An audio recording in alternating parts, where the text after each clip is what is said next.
जो सबसे पहले जो मैंने आपको लेक्चर नंबर 7 में बताया था वो सारे आपके न्यूमेरिकल्स थे, जो एनसीईआरटी के सारे इंपॉर्टेंट न्यूमेरिकल्स थे जो बेस थे कॉलिगेटिव प्रॉपर्टीज पे। तो मैंने आपसे चारों तरह की कॉलिगेटिव प्रॉपर्टी यानी कि relative loading of vapour pressure, elevation in boiling point, depression in freezing point, osmotic pressure, इन सारी कॉलिगेटिव प्रॉपर्टीज को मैंने आपको एक्सप्लेन ऑलरेडी कर दिया है।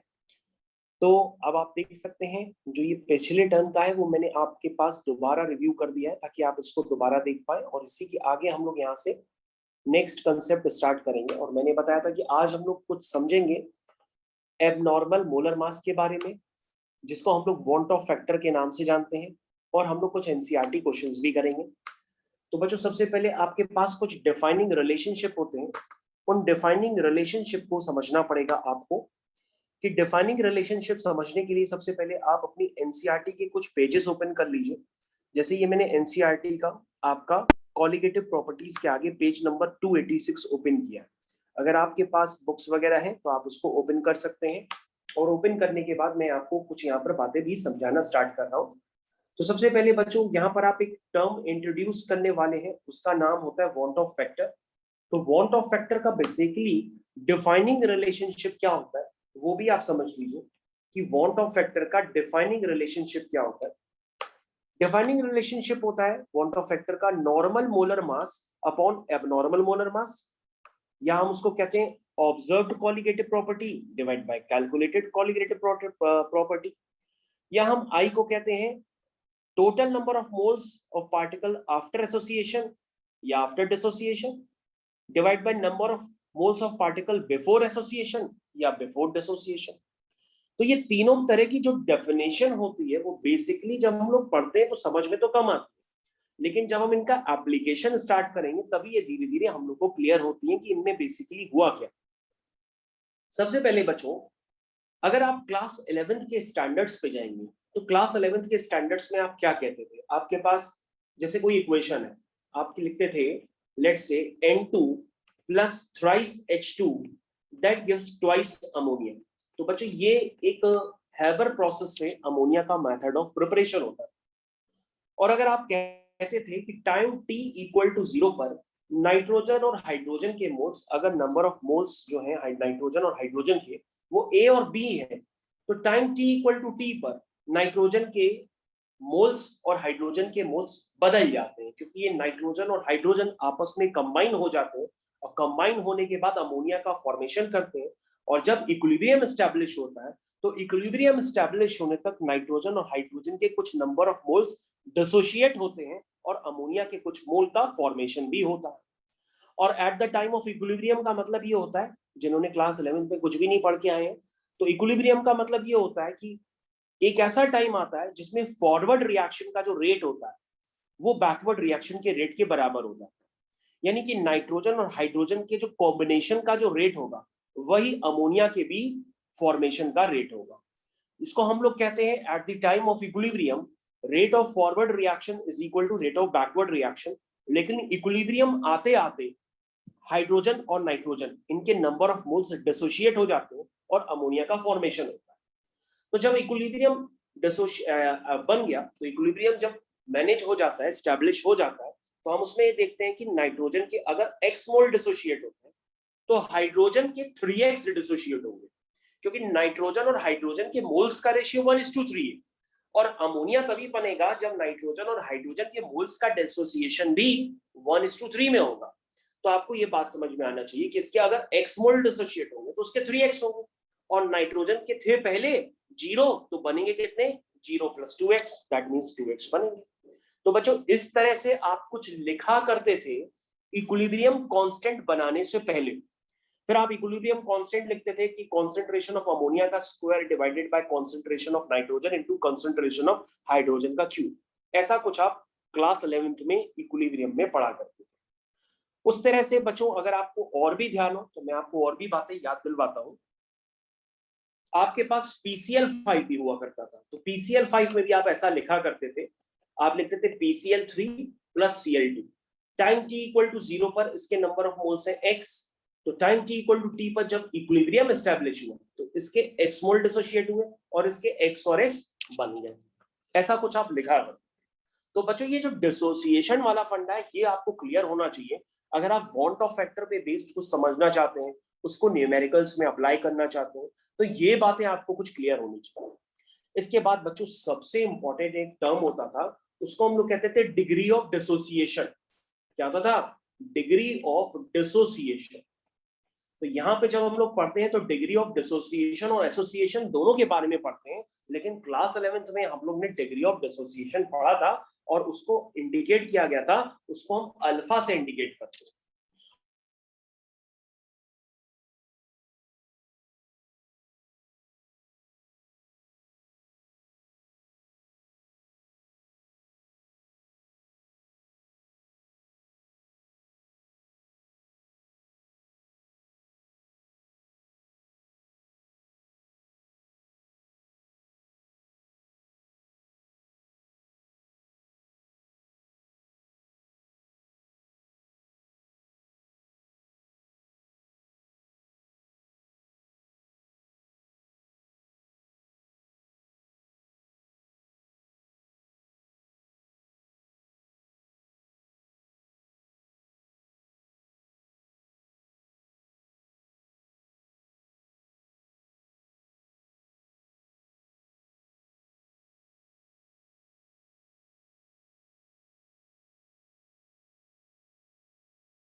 तो बच्चों बीच में वॉइस चली गई थी, तो हम वापस रिज्यूम कर रहे हैं इसको। तो मैं आपको ये बता रहा था कि जो डिग्री ऑफ डिसोसिएशन होता है उसको हम लोग अल्फा से डिनोट करते हैं।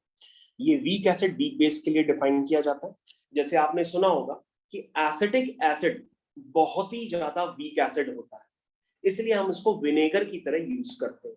यानी इसका खट्टापन हम अपने पिकल्स में, अचार वगैरह में यूज करते हैं। तो बच्चों जब एसिटिक एसिड आपका आयनाइज होता है तो रिएक्शन कैसी होती है? रिवर्सिबल होती है, क्योंकि 100% आयनाइज थोड़ा ना होता है, तो रिवर्सिबल रिएक्शन होगी। तो कैसे आयनाइज होगा? CH3COO माइनस और H प्लस। और बच्चों अगर आपको याद हो कि टाइम t इक्वल टू 0 पर इसकी कॉन्सेंट्रेशन होती थी C। इसकी कॉन्सेंट्रेशन हम क्या लेते थे? C। कॉन्सेंट्रेशन मतलब मोल्स पर लीटर, यानी कि कॉन्सेंट्रेशन 0.1 m भी हो सकती है, 0.2 m भी हो सकती है। m मतलब मोलैरिटी। और बच्चों चाहे इस यहां पर हमारे पास गिवन होता था डिग्री ऑफ डिसोसिएशन अल्फा। और बच्चों डिग्री ऑफ डिसोसिएशन अल्फा हमेशा 1 के लिए डिफाइंड होता है कि 1 मोल में से कितना डिसोशिएट होगा वही डिग्री ऑफ डिसोसिएशन अल्फा कहलाएगा, क्योंकि इसको हम 1 के रिस्पेक्ट में ही डिफाइन करते हैं। तो बच्चों हम ये कहते हैं कि अगर 1 मोल में से या 1 से जाता है अल्फा, तो C में से कितना जाएगा? C alpha. ध्यान से देखिएगा, अगर 1 से जाता है अल्फा तो C में से कितना जाएगा? C alpha. अगर डिग्री ऑफ डिसोसिएशन इसका अल्फा पहले से ही डिफाइंड है तो आप लिखेंगे कि ये C में से C अल्फा डिसोशिएट करेगा और C अल्फा ये बनेगा और C अल्फा H प्लस बनेगा। ये बात आपको समझ में आनी चाहिए। और उसके बाद आप क्या करते थे? रिएक्शन का इक्विलिब्रियम कांस्टेंट लिखते थे और आप कहते थे वीक एसिड के इक्विलिब्रियम कांस्टेंट को हम Ka से दिखाते हैं और वीक बेस के इक्विलिब्रियम कांस्टेंट को हम Kb से दिखाते हैं। तो Ka और Kb ये दोनों वर्ड आप यूज करते थे। तो जो Ka होता था वो होता था concentration of CH3COO minus concentration of H plus whole divided by concentration of acetic acid CH3COOH। तो बच्चों आप देख सकते हैं यहाँ पे जो Ka की वैल्यू है ये है आपका C अल्फा, ये है आपका C अल्फा और ये है C times 1 minus alpha, that means C minus C alpha जो लिखा हुआ है। अब आप इसमें से कुछ टर्म्स कैंसिल करते थे तो यहाँ से आता था C alpha square upon 1 minus alpha. इस तरह से बच्चों आप इक्विलिब्रियम कांस्टेंट को निकालते थे। और कभी कभी आप ये भी कहते थे कि ये जो अल्फा है ये 1 के रिस्पेक्ट में काफी छोटा है, तो आप इसको नेग्लेक्ट भी कर देते थे। तो यहाँ से Ka आप लिखते थे C अल्फा स्क्वायर, और यहाँ से अल्फा यानी कि डिग्री ऑफ डिसोसिएशन आप निकालते थे, जो होता था √Ka/C। और उसके बाद कहते थे कि जो H प्लस है वो है C अल्फा, और अल्फा की वैल्यू होती थी √Ka/C, और उसको आप सिंप्लीफाई करके कहते थे, बाहर वाला C अंदर चला जाता था स्क्वायर होकर के, तो अंदर बन जाता था C² Ka/C, that means CKa। तो बच्चों जब आप H प्लस निकाल लेते थे तो आप फिर pH निकालने भी लगते थे, और pH होता था negative logarithm to the base 10 H plus ion concentration. इससे फिर आप pH निकालते थे। तो बच्चों ऐसा कुछ आप काम किया करते थे, और यही सेम काम जो डिग्री ऑफ डिसोसिएशन के रिस्पेक्ट में आपने किया है, यही सेम काम आपको करेगा क्लास 12th में भी करना पड़ता है। बस डिफरेंस ये होता है कि आपने 11th में डिसोसिएशन किया था, लेकिन 12th में कभी कभी एसोसिएशन भी होता है। अब आप कहोगे सर एसोसिएशन कब होता है, तो मैं आपको बताता हूं एसोसिएशन कैसे होता है। तो बच्चों अब यहां पर आप हेडिंग डाल सकते हैं एसोसिएशन। तो अभी आपने देखा था डिसोसिएशन, एसोसिएशन कैसे होता है। जैसे बच्चों अभी आपने पीछे एसिटिक एसिड का 1 मोल लिया, यदि आप एसिटिक एसिड के 2 मोल लेते, यदि आप एसिटिक एसिड के 2 मोल लेते तो CH3, ध्यान से देखिए मैं लेने जा रहा हूं, आप ही के स्क्रीन पे ध्यान से देखिए, CH3 COOH, ये देखिए मैंने एसिटिक एसिड का 1 मोल लिया।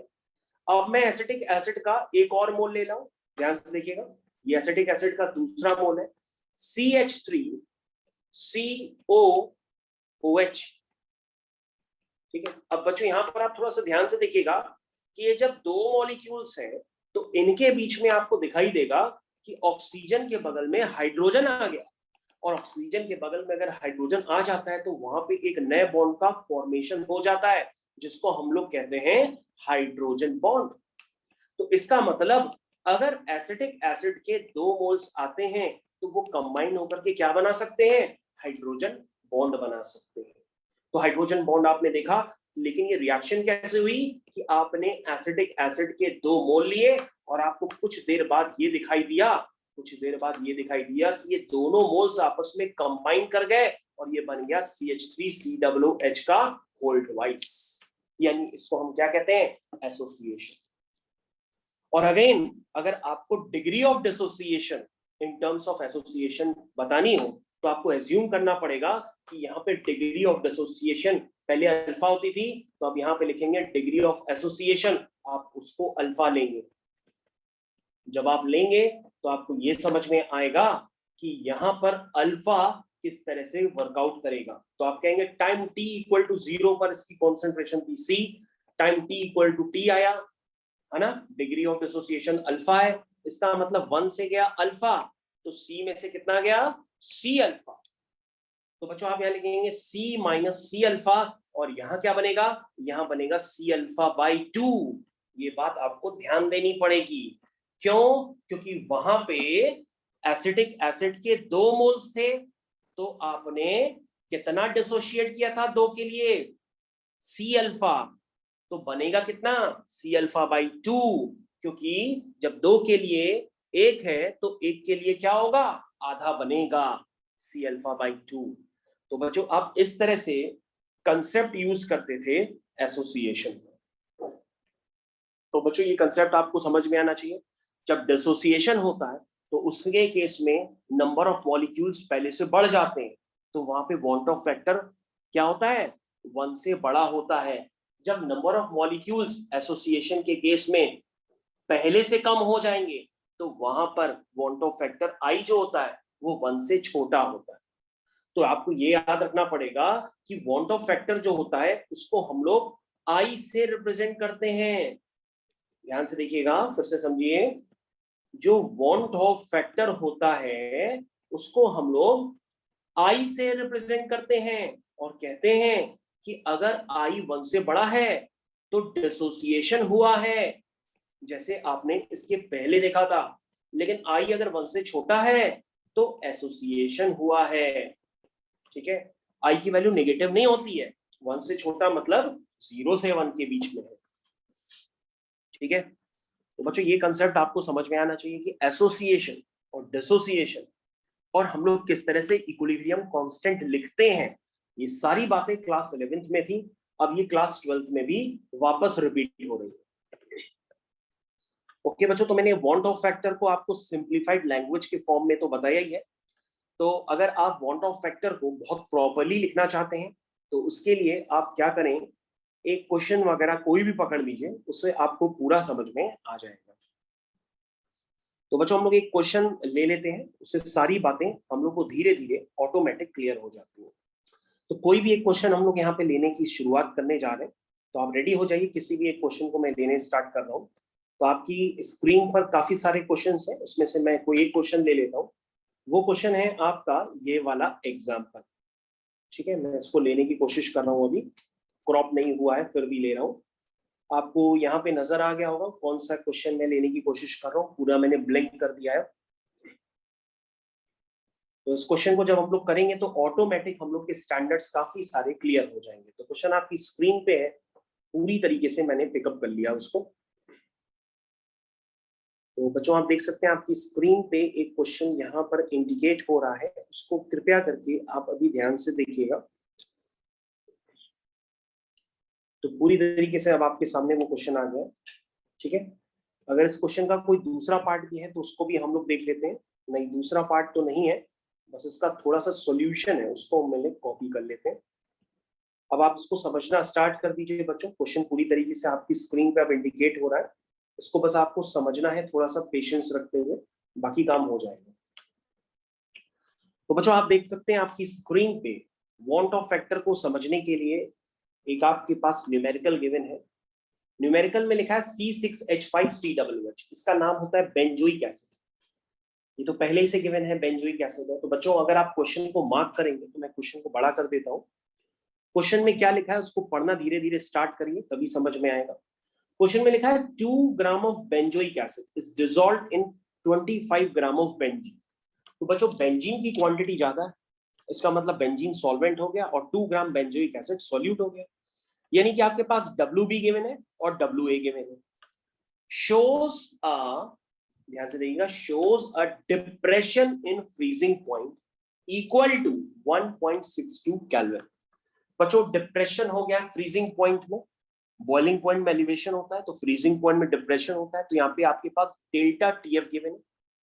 तो बच्चों मैंने आपको बताया था कि डेल्टा TB होता है TB माइनस TB नॉट, लेकिन डेल्टा TF होता है TF नॉट माइनस TF। ये सारी बातें मैं आपको क्लियर कर चुका हूं। उसके बाद गिवन है molar depression constant for benzene, यानी कि आपके पास KF गिवन है। What is the percentage association of acetic acid if forms the dimer solution, यानी कि डाइमर बनाता है बेंजोइक एसिड, क्योंकि यहां पर एसोसिएशन होगा तो डाइमर तो बनेगा ही। अब हमारे पास डाटा इतना गिवन है कि हम उसको पहले यूज करते हैं और क्वेश्चन को करते हैं। तो बच्चों हमारे पास क्या गिवन है, एक तरह से WB गिवन है, कितना है 2 ग्राम। KF आपके पास पहले से पता है 4.9 और WA आपके पास गिवन है 25 ग्राम। डेल्टा TF भी आपके पास गिवन है, डेल्टा TF देख लीजिए आपके पास गिवन है, मैंने मार्क कर दिया है। और फिर भी आप नहीं समझ पा रहे हैं तो मैं डेल्टा TF को अलग से लिख देता हूं, वो है 1.62, यूनिट वही है केल्विन kg पर मोल। उसके बाद बच्चों यहां से आप क्या निकालेंगे, मोलर मास निकालेंगे, वही एक टर्म इंट्रोड्यूस रह जाएगा, मोलर मास ऑफ सोल्यूट, यानी कि आप MB निकालेंगे। तो बच्चों जब आप MB कैलकुलेट करेंगे तो वो आएगा 241.98। तो बच्चों आपने ये जो निकाला है वो बेसिकली क्या है, उस पर ध्यान देना पड़ेगा। वो है experimental molar mass of benzoic acid in benzene. ध्यान से देखिएगा, experimental molar mass of benzoic acid in benzene, उसका एक्सपेरिमेंटल मोलर मास आपने निकाल लिया। लेकिन बेसिकली अब उसका हो क्या रहा है यहाँ पर, उसका जब आपने एनालिसिस की तो बेंजोइक एसिड का एसोसिएशन होगा। तो बच्चों जब एसोसिएशन होता है तो मैंने आपके लिए क्या कहानी पूरी बताई थी, उस कहानी को आप यूज करेंगे। मैंने बताया था कि अगर टाइम t इक्वल टू 0 पर इसके नंबर ऑफ मोल्स है 1, ठीक है, ध्यान दीजिएगा। तो ये क्या होगा, अगर डिग्री ऑफ एसोसिएशन अल्फा है तो 1 में से जाएगा अल्फा, और यहां कितना बनेगा अल्फा बाई 2। ये बात मैंने आपको बताई थी। अगर degree of association alpha given है तो वो हमेशा 1 के रिस्पेक्ट में डिफाइंड होगा। तो टाइम t इक्वल टू 0 पर अगर इसके 1 मोल है तो ये क्या हो जाएगा, जब इक्विलिब्रियम एस्टैब्लिश हुआ 1 माइनस अल्फा अल्फा बाई 2।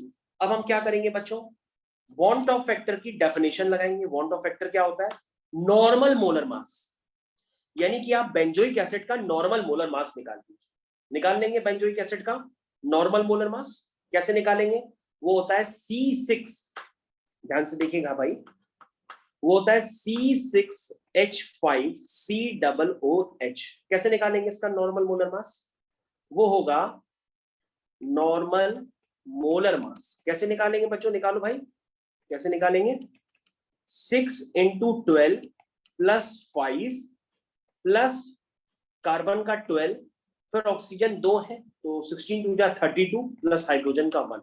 ये वैल्यू कैलकुलेट होकर के कितनी आएगी, जरा कोई कैलकुलेट करके बता दे जरा कितना आ रहा है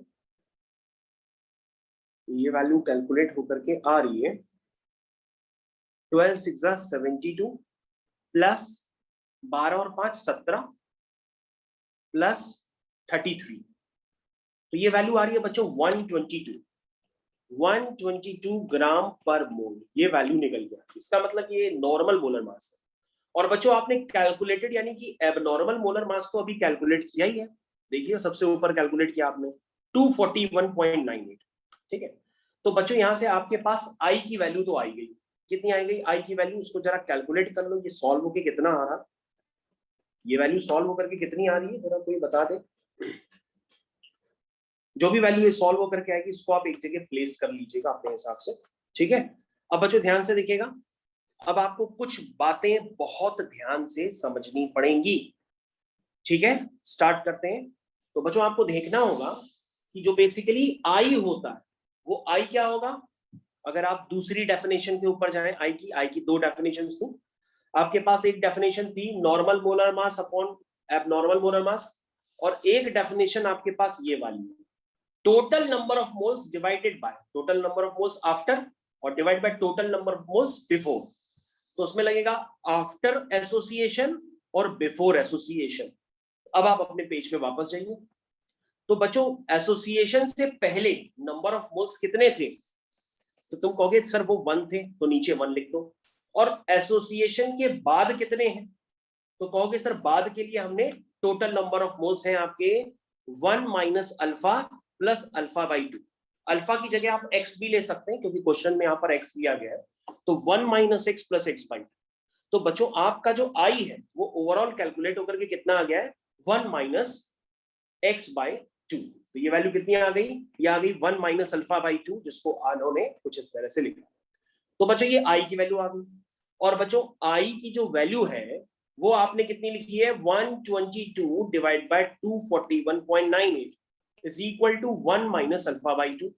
अब बच्चों आप यहां से काम करिए, यहां से अल्फा निकाल लीजिए, तो अल्फा बाई 2 होगा 1 माइनस 122 अपॉन 241.98, या इसको आप 242 लिख लीजिए। तो बच्चों यहां से अल्फा कैलकुलेट होकर के जो आ रहा है वो है 0.992, ये आ रहा है। तो बच्चों आपने डिग्री ऑफ एसोसिएशन निकाल लिया, यानी कितना परसेंट एसोसिएट हुआ है।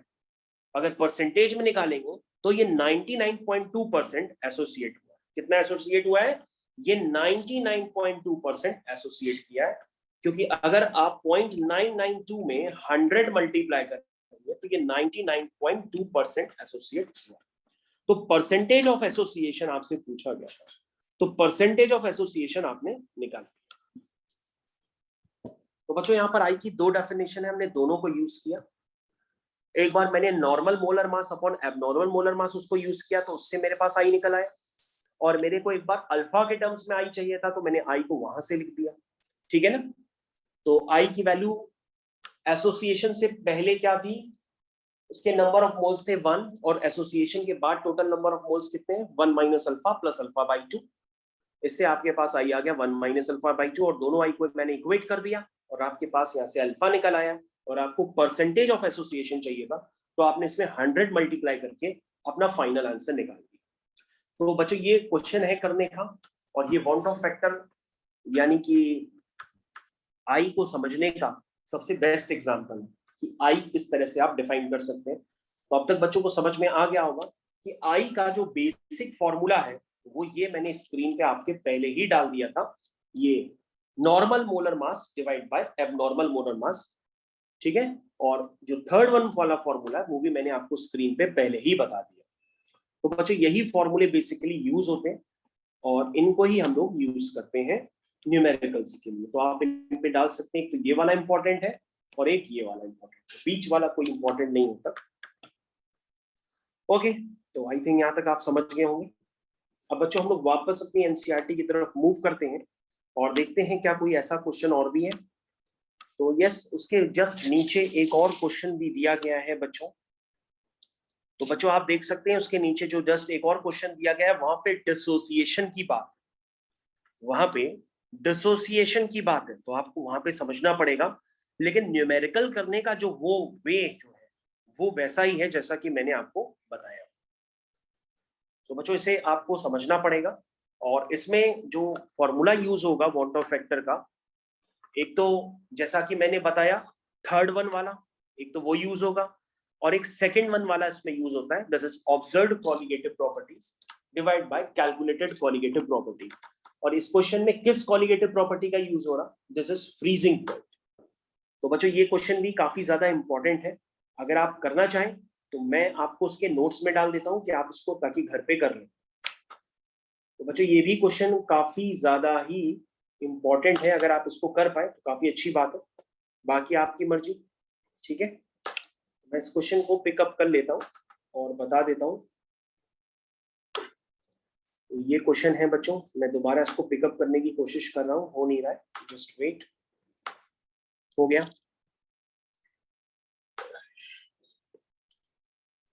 तो बच्चों ये अगला क्वेश्चन आपकी एनसीईआरटी का जो है, ये भी मैं आपके नोट्स में डाल देता हूं ताकि आप प्रॉपर्ली इसको कर लें जब भी आपको टाइम मिले।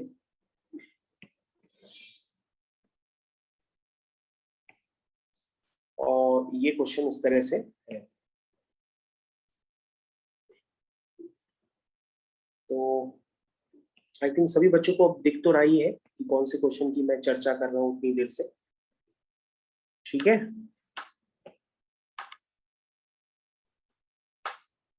तो थोड़ा सा पार्ट इसका जो रह गया तो ये वाला है, इसको भी मैं डाल देता हूँ नोट्स में ताकि आप कंप्लीट क्वेश्चन कर पाए।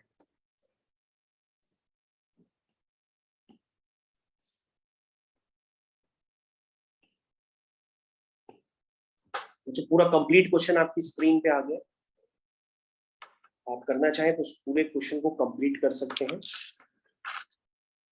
एज अ होमवर्क में भी कर सकते हैं। तो बच्चों यहाँ पर आप ध्यान से देखिए, अगर आप क्वेश्चन पढ़ेंगे तो उसमें सारी बातें बहुत क्लियर कट बताई गई है कि 0.6 ml of acetic acid having density 1.06 ग्राम पर ml।